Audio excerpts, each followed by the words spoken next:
За үндэсний баялагын сангийн хуулийн хэрэгжилт болоод Улсын хурлын 2007 оны 2 дугаар хавсралтад заасан 39 стратегийн ордуудын талаар танилцуулгыг өнөөдрийн засгийн газрын хуралдаанд аж үйлдвэр эрс соёлын сайд туваан болов хийсэн.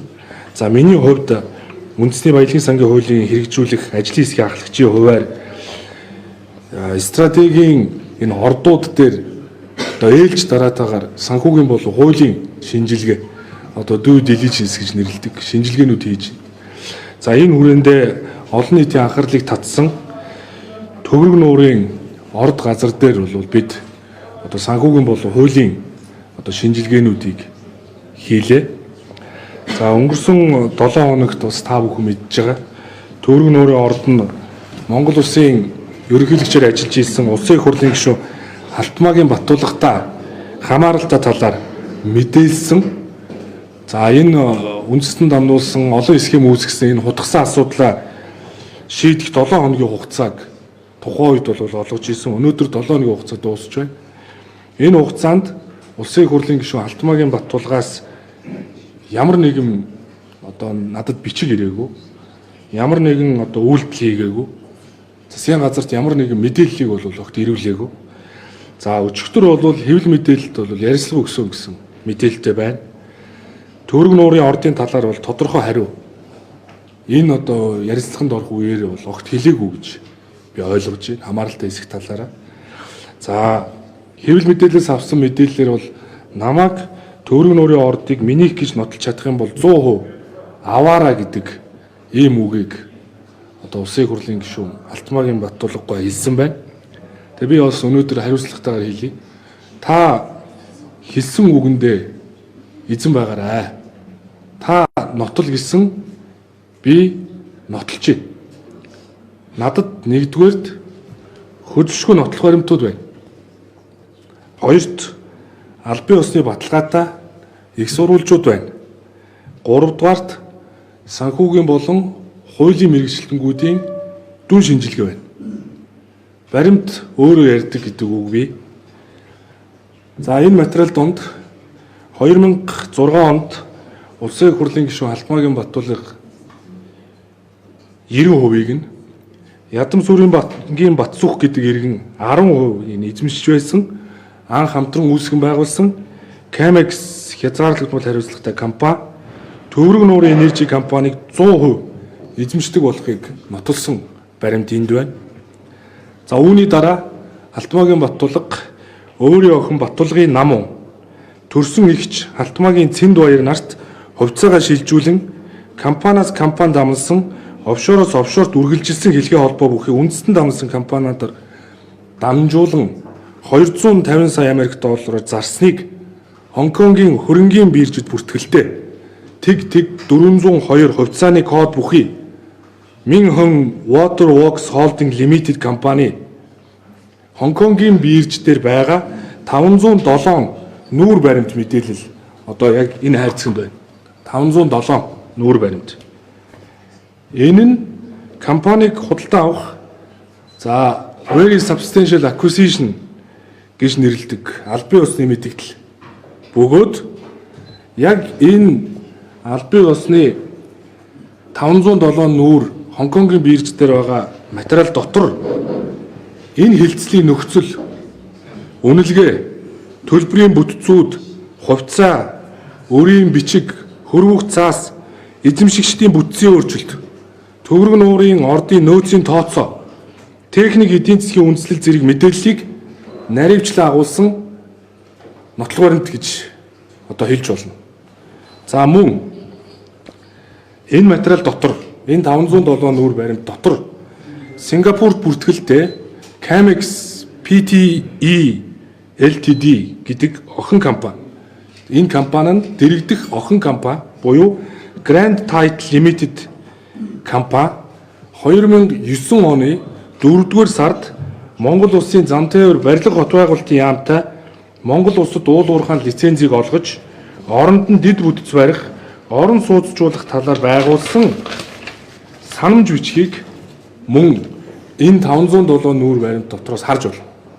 Энэ санамж бичиг нь юу вэ гэвэл 2009 онд Улсын их хурлын гишүүн Алтмаагийн Баттулга тухайн үед зам тээвэр барилга хот байгуулалтын сайд байхдаа өөрийнхөө компанитай өөрөө сайд байхдаа өөрөө өөртөөгөө гэрээ байгуулсан баримтыг 507 нүүр баримтаас та бүхэн харж болно. Хоёрт. За одоо энэ харьцагт энд хувьцаа шилжсэний дараа Minhong Water Works Holding Limited компани нэрээ монголчилсан байдаг. Яагаад вэ гэвэл үндэслэл нь Монголын уул уурхайн лиценз үзийг эзэмшиж байгаа учраас үйл ажиллагаагаа өөрчлөөд нэрээ Mongolian Investment Group буюу Монголын хөрөнгө оруулалтын групп болгон өөрчилсөн. Энэ Mongolian Investment Group гэдэг компани 2013-аас 16 оны санхүүгийн тайлан байгаа энэ дотор. Энэ санхүүгийн тайлан холбогдох байгууллагуудаас нь авсан. Мөн дараа нь 3 дахь удаага ахин нэрээ өөрчилсөн байдаг энэ компани. Нэрээ өөрчлөхдөө Peace Map Holding Limited болгосон. Peace Map Holding Limited компани 2013-аас 2016 оны санхүүгийн жил бүрийн тайланг мөн энэ хайрцагтай материалаас харж байна. За 3-т. За одоо энд хавцалцсан байгаа материалууд. Халтмаагийн Баттуулгын 90%-ийг эзэмшдэг Camex компани нь Сингапурт бүртгэлтэй Camex Pte Ltd-гийн эзэмшилд 100% шилжсэн байдаг. Сингапурт бүртгэлтэй компани руу. Энэ компани хувьцаа эзэмшигч нь хэн бэ? Гэвэл түүний төрсөн охин Баттуулгын намуу хамтран олон бизнесийг эрхэлж байсан Билли Лим Сён нар болохыг баталсан Сингапурын улсын бүртгэлийн байгууллагаас авсан дэлгэрэнгүй лавлага энэ бор хавцтай материал дотор байна.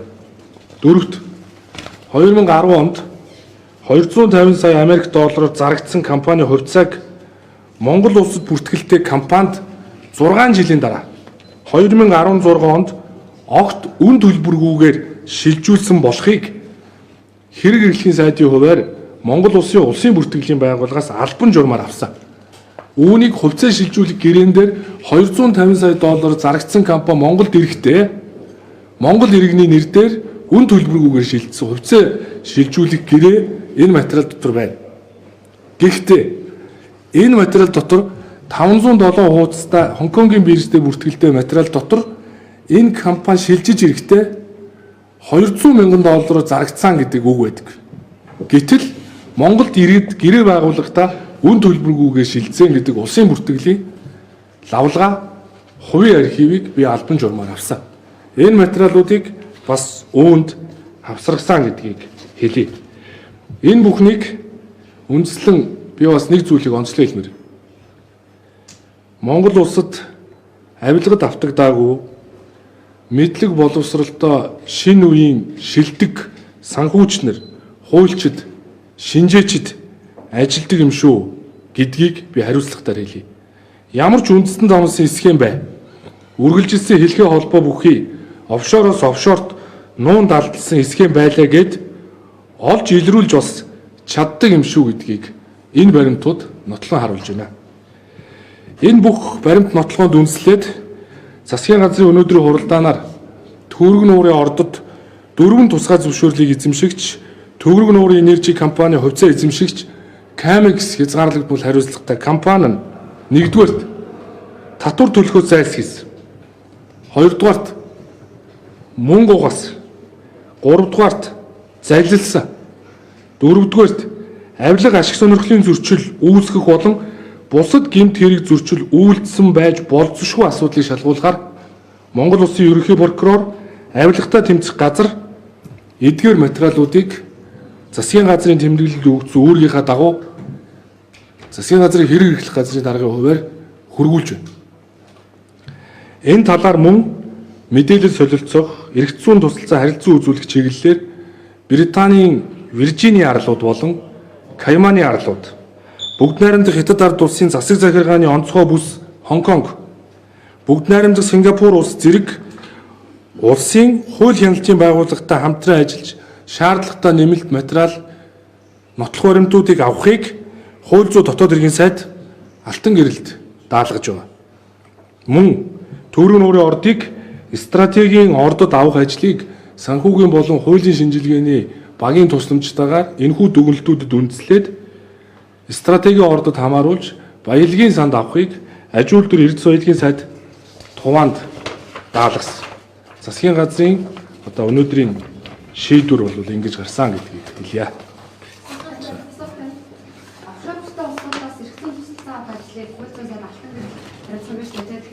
Алтан гэр сайдыг бол яг улсын хүрээнд бодлоод гишүүний хүн гэж ярьдаг шүү дээ. Тэгэхээр яг энэ чухал ажил дээр алтан гэр сайд хариуцлах нь гэр зохимжтой бай. Таны өдрийн хэлэх үнэлттэй юм байна.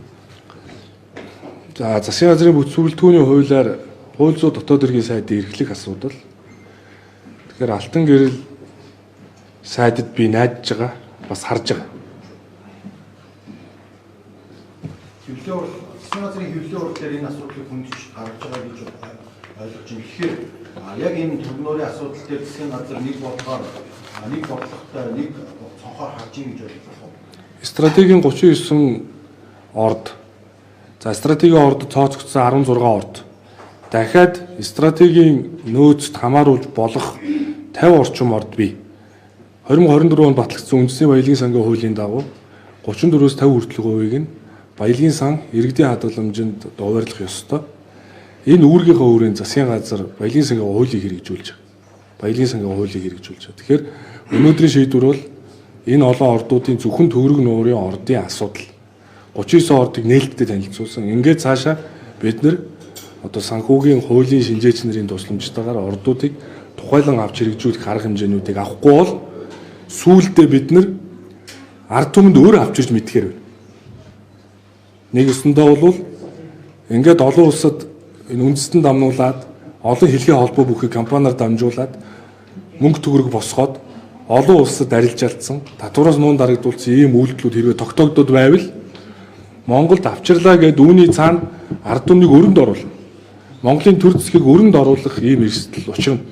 Тийм учраас бид нар мэрэгжлийн шинэ үеийн одоо шилдэг санхүүж хуульчтай хамтарч ажилласан үр дүнд эдгээр бүх их сурвалж, нотлох баримт, мэдээллүүдийг Сингапур, Хонконг, за Монгол улсын одоо төрийн байгууллагууд, за олон улсад одоо нээлттэй тавигдж байгаа мэдээллүүдээс нэгтгээд их сурвалж баримт хөдөлшгүй одоо энэ баримтуудыг л хуулийн байгуулалт өгж байна. Одоо хуулийн байгууллага хийх ажил. Хоёроос батлах гişүү ялцсан дөрөхдөө тэрийг MCS-с даалгавар авсан бололтой гэдэг ийм хариу тайлбар хийсэн. Тэр энэ тал дээр та бас тайлбар ярьсан. За би бол одоо өнгөрсөн 2 жилийн хугацаанд шилэн ажиллагааг өдөртөж 820 мянган мэдээллийг ил болгосон. Тэгэхээр миний амьдрал, ажил, гэр бүл нуухах нэгт зүйл байхгүй. Тийм учраас бол би бүх асуултанд тодорхой мэдээллүүдийг бас өгж болж байна. А хоёрт бол яг энэ төгрөг нуурын орд дээр үүсэн схемийг хэрвээ сэтгүүлчнэр хүсвэл би дэлгэрэнгүйгээр та бүхэн тайлбарлаад асуултууд чи хариулахад бол нээлттэй байна. Та цаг зарлаад эргээд би өрөөндөө та бүхэнтэй нээлттэй уулзъя. Тэгээ би тайлбарлаж өгье. Та бүхэн асуултаа асуу.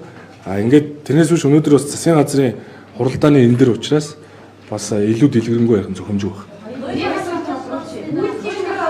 Олон дахин ингээд хуралдсан үйлдэл харагдаад байсан л да. Тэгэхээр гадаадд хуралдсан долбоорыг буцааж авах хэрэгцээ орчин яа гэвэл арбитрийн шүүхэд хандаж таах. 2007 онд стратегийн ордод 2 дугаар хавсралтаар заагдсан 39 ордыг авах хэсэг асуудлыг их хурлд оруулж ирээ гэж шийдснээс хойш 18 жил өнгөрчихөж байгаа.